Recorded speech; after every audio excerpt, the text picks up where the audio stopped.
আসসালামু আলাইকুম। সাথে আছি আমি সৈয়দ তাহমিদ হাসান। আশা করছি আল্লাহর অশেষ রহমতে আপনারা সবাই বেশ ভালো আছেন। আজকে আমরা আলোচনা করব নবম দশম শ্রেণীর রসায়নের অধ্যায় 6-এর খুবই গুরুত্বপূর্ণ একটা টপিক, যেটি প্রায় বোর্ড পরীক্ষায় চলে আসে, আর সেটা হলো শতকরা সংযুতি। আচ্ছা, শতকরা সংযুতির সংজ্ঞাটা আমরা আজকে শিখছি না, আমরা শুধু বুঝে নিব শতকরা সংযুতিটা কি। এটা হলো একটা যৌগ। এই একটা যৌগের মধ্যে আমরা দেখতে পাচ্ছি হাইড্রোজেন আছে, অক্সিজেন আছে। আচ্ছা, এই হাইড্রোজেন এবং অক্সিজেনের মধ্যে হাইড্রোজেন কত পার্সেন্ট আছে আর অক্সিজেন কত পার্সেন্ট আছে সেটা বের করাই হলো শতকরা সংযুতি। এই শতকরা সংযুতিটা বোঝার জন্য আমাদের প্রথমত মোলের পারমাণবিক ভর কি জানতে হবে, অতঃপর যৌগের আণবিক ভর কি সেটাও জানতে হবে। মোলের পারমাণবিক ভরটা বোঝার জন্য আমাদের প্রথমত পর্যায় সারণীটা নিয়ে আনতে হবে। আমরা দেখতে পাবো পর্যায় সারণীর মোল যেখানে অবস্থান করে সেটির ডানের উপরের দিকে যে সংখ্যাটি দেখা যায় সেটাই মূলত পারমাণবিক ভর। আমরা এখানে ক্রোমিয়ামের পারমাণবিক ভর দেখতে পাচ্ছি 52। অনুরূপভাবে হাইড্রোজেনের দিকে একটু লক্ষ্য করুন, হাইড্রোজেনের পারমাণবিক ভর 1। তারপর লিথিয়ামের দিকে লক্ষ্য করুন, লিথিয়ামের ডানের উপরের দিকে সংখ্যা আছে 7, অর্থাৎ লিথিয়ামের পারমাণবিক ভর 7। সোডিয়ামের ক্ষেত্রে লক্ষ্য করুন, সোডিয়াম এটা তো প্রায় পরীক্ষায় চলে আসে, এই সোডিয়ামের পারমাণবিক ভর 23। নবম দশম শ্রেণীতে কেমিস্ট্রিতে মোটামুটি রাজত্ব করার জন্য 1 থেকে 30 পারমাণবিক সংখ্যা বিশিষ্ট মৌলগুলোর পারমাণবিক ভর মুখস্থ করে রাখলেই চলবে, আর এটা তেমন একটা বেশি কিছু কঠিন না, একটু চেষ্টা করলেই হবে। আমরা এখন মোলের পারমাণবিক ভর কি সেটি জেনে ফেলেছি। আপনারা যদি আগে থেকে না জানতেন তাহলে এগুলো একটু শিখে রাখতে হবে 1 থেকে 30 পর্যন্ত। আমরা এখন দেখব যৌগের আণবিক ভর কি। যৌগের আণবিক ভর হলো মোলের পারমাণবিক ভরের যোগফল। স্যার এটা কেমন? আমরা এখন একটু লক্ষ্য করি এই যৌগটার দিকে। H2O এর যদি আমরা আণবিক ভর বের করতে চাই তাহলে আমরা একটু আগে পর্যায় সারণীতে লক্ষ্য করেছি হাইড্রোজেনের পারমাণবিক ভর 1, তাহলে আমরা 1 দিব। কিন্তু এই যৌগের মধ্যে হাইড্রোজেন রয়েছে 2টি, তাই আমরা গুণিতক 2 দিব, অতঃপর ব্রেকেট দিব, তারপর প্লাস দিব।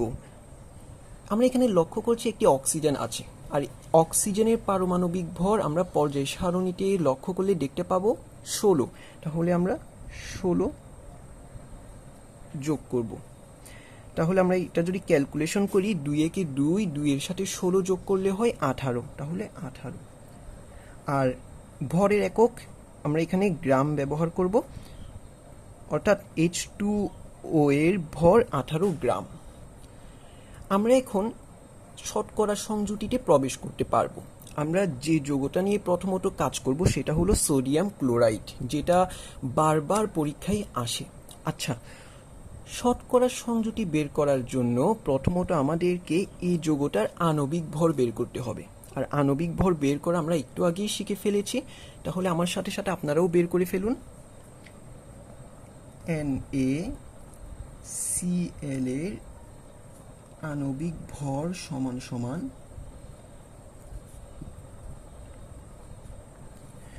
সোডিয়ামের পারমাণবিক ভর কত? 23। আমরা পর্যায় সারণীতে দেখেছি, তাহলে 23 যোগ ক্লোরিনের পারমাণবিক ভর কত? আমরা পর্যায় সারণীতে দেখেছি ক্লোরিনের পারমাণবিক ভর 35.5। ব্রেকেট দিয়ে আমরা গ্রাম দিব। আমরা এখন এটা একটু ক্যালকুলেশন করব। 23 প্লাস 35.5 সমান সমান 58.5 গ্রাম। তাহলে আমরা সোডিয়াম ক্লোরাইডের আণবিক ভর বের করে ফেলেছি। তাহলে এখন আমাদের আর কোনো কাজই নেই, আমরা এখন জাস্ট সূত্র বসাবো আর শতকরা সংযুতি বের করব। আমাদের প্রথমত সোডিয়ামের শতকরা সংযুতি বের করতে হবে, অর্থাৎ সোডিয়াম ক্লোরাইডের মধ্যে সোডিয়াম কত পার্সেন্ট আছে সেটা আমাদের বের করতে হবে। তাহলে সুতরাং সোডিয়ামের শতকরা সংযুতি সমান সমান, আমরা এখন একটা সূত্র ব্যবহার করব। এই সূত্রের মধ্যে জাস্ট মানগুলো বসাই দিলেই সোডিয়ামের শতকরা সংযুতি বের হয়ে যাবে। শতকরা সংযুতি বের করার সূত্রটি হলো মোলের পারমাণবিক ভর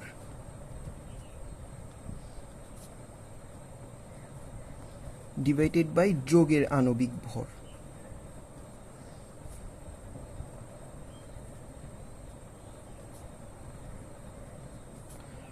গুণিতক 100%। অবশ্যই 100% দিতে হবে, কারণ আমরা এটা শতকরাই বের করছি বা পার্সেন্টেজে বের করছি। আচ্ছা, এখন আমরা মানগুলা বসাই দিই। মোলের পারমাণবিক ভর কত? আমরা কোন মোলের শতকরা সংযুতি বের করছি? সোডিয়ামের। তো তাহলে সোডিয়ামের পারমাণবিক ভর হলো 23। আপনারা পর্যায় সারণীতে একটু খেয়াল করলে দেখতে পাবেন সোডিয়ামের পারমাণবিক ভর 23। আর যৌগের আণবিক ভর কত? এই যে আমরা একটু আগে বের করে রেখেছি, যৌগের আণবিক ভর হলো 58.5 গ্রাম। তাহলে আমরা 58.5 লিখে রাখবো, আর এদিকে 100%টা থেকে যাবে। আমরা এখন ক্যালকুলেশন করব। তাহলে 23 ডিভাইডেড বাই 58.5 সমান সমান 0 পয়েন্ট সামথিং আসবে, এর সাথে আমরা 100 গুণ করে দিব। তাহলে আসছে 39.316%। 39.316%। আপনারা দশমিকের পর 3টা সংখ্যা নিলেই হবে। আচ্ছা, আমরা তো এখনো শুধুমাত্র সোডিয়ামের শতকরা সংযুতি বের করছি, আমাদের ক্লোরিনেরও শতকরা সংযুতি বের করতে হবে। তাহলে এটার মতো করে লিখে ফেলি। সুতরাং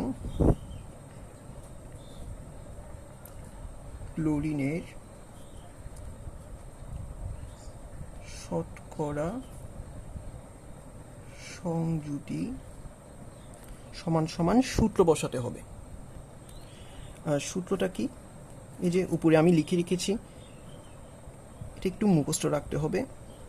মোলের পারমাণবিক ভর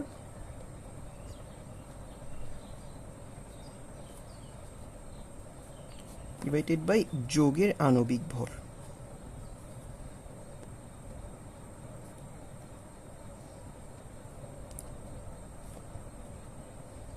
এটিকে গুণিতক 100%। তাহলে আমরা বসাই দিই মোলের পারমাণবিক ভর কত? আমরা কোন মোলের শতকরা সংযুতি বের করছি? ক্লোরিনের না? তাহলে ক্লোরিনের পারমাণবিক ভর হলো 35.5। আর যৌগের আণবিক ভর কত? যৌগের আণবিক ভর আমরা শুরুতেই বের করে রেখেছি 58.5 গ্রাম। তাহলে 58.5 লিখবো, এটিকে গুণিতক 100%। তাহলে আমরা এখন ক্যালকুলেশন করব। 35.5 ডিভাইডেড বাই 58.5, 0 পয়েন্ট সামথিং আসবে, গুণিতক 100। তাহলে 60.683%। তাহলে আমাদের শতকরা সংযুতি বের করা হলো সোডিয়াম ক্লোরাইডের।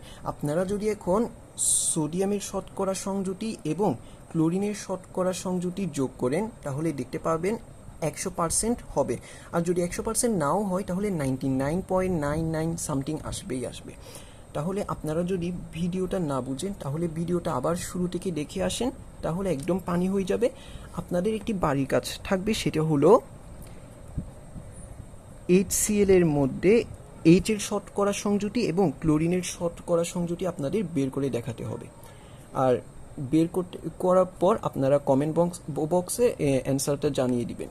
ভিডিওটি ভালো লাগলে একটি লাইক করবেন আর বন্ধুদের মাঝে শেয়ার করে দিবেন। আর আমার এই চ্যানেলে সাবস্ক্রাইব করে আমার পাশেই থাকবেন। ধন্যবাদ।